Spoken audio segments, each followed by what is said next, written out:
Subscribe to Gumbo Sports. And welcome, sports fans. Thanks again for joining me. Remember to smash that subscribe button. I'm not going to ask you again. I am sick of asking you. You need to do it already. All right, guys, let's get into it. The Grizzlies are going to hang on to Mike Conley. We're going to do two things today. We're going to talk about three things today. We're going to talk about the Grizzlies. They want to hang on to Mike Conley. According to Luke Adams at hoopsrumors.com, the Grizzlies are sending Marc Gasol to Toronto, but they will not make a trade involving their other longtime star, Mike Conley, according to Adrian Wojnarowski's ESPN's Adrian Wojnarowski. The Jazz, Pistons, Raptors, and Pacers were all among the clubs that reportedly had some level of interest in Mike Conley. Utah and Detroit making offers that featured first-round picks. According to Mike Wallace of Grizzlies.com, Memphis will revisit the trade market for Grizzly this summer. However, the club isn't opposed to the idea of keeping him beyond this season and retooling around Conley and Jaren Jackson. Moving forward, unquote. All right. So Conley's contract, it goes, it's a couple more years long. You know, he has a player option, looks like at 2021. So the 2021 season, he can opt out. The other story I wanted to talk about, so that's interesting for the Grizzlies.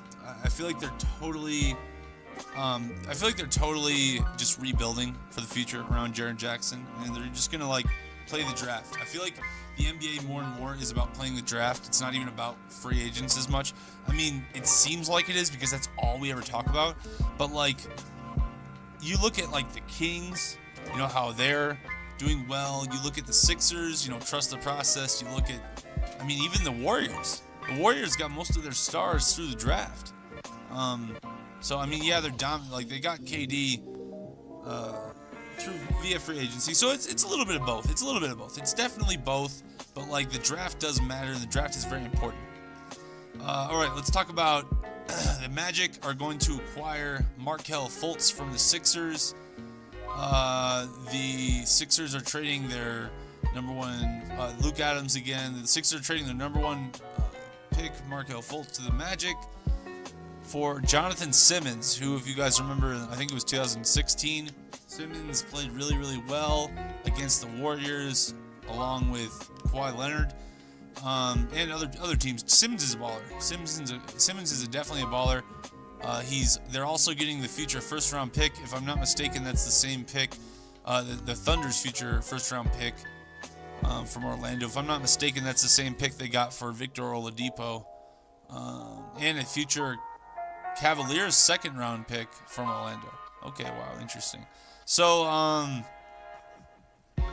think Philly won out on this one because they basically traded a non-asset in Fultz, who didn't mesh in that locker room. So to be careful here, 75-66. Well, they're slowing the game down now. It's on both ends of the floor. The defense is slowed down. They're not pressuring up on people, and now they're starting to hold the ball a lot.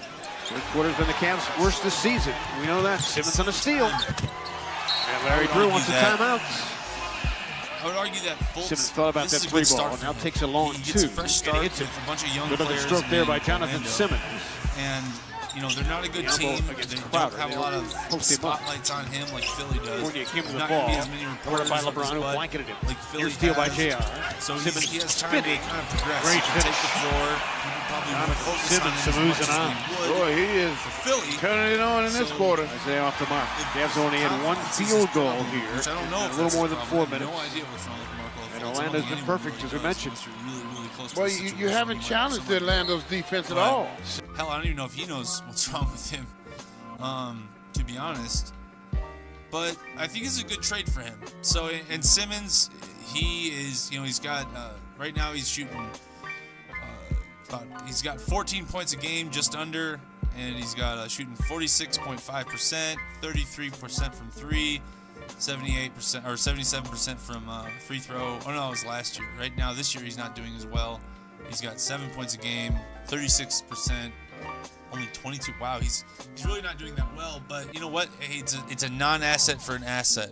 So anyway, we'll sneak in one more thing, but we got two more things to talk about. The Pelicans are not going to trade Anthony Davis today. They are not going to trade him. The Pelicans will hang on to the All-NBA big man through the trade deadline. Agent Rich Paul tells Joe Vardon of The Athletic. This is also a report by Luke Adams. The news sets up Davis's trade talks to be the hottest NBA story of the summer, with several teams expected to make offers. It will be celebrated most in Boston, where the Celtics have been unable to engage the Pelicans in negotiations for Davis because of the Rose Rule, the Derrick Rose Rule. And if you're not familiar with that, basically they can't trade for Davis while having Kyrie Irving on the roster because of where they were drafted and how much they paid for him, and just a number of different things. The Rose Rule is very particular. I've had it explained to me a couple different times, but basically it's a rule that applies to players who are finishing up their rookie contract, and it's just an interesting rule that just protects the league, really. Protects franchises. But the thing is, now they can trade for him because the Rose Rule no longer applies to the Celtics anymore. So now the Celtics are able to trade for him for next year. All right. And finally, we will sneak this in just because why not? The Lakers are going to deal Zubac and Beasley for Muscala and may add Carmelo Anthony. Mike Muscala. He's averaging 7.1 points a game. I don't know why they're doing this. I really don't. I could not tell you. If somebody wants to tell me why they're doing this in the comments, please let me know. I don't know why the hell you trade Zubac. He's close friends with, blah, blah, blah, blah, blah. Okay. Yeah, so basically they're going to get Carmelo Anthony, which I think is a really stupid idea. Anyway, thanks guys for joining me.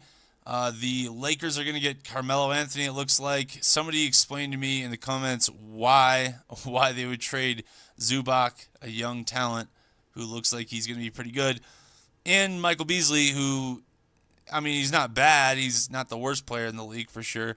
Just to try to get Muscala and Carmelo Anthony. I'm sorry, I'm missing something here. Somebody tell me in the comments below. Thank you very much. Everybody have a great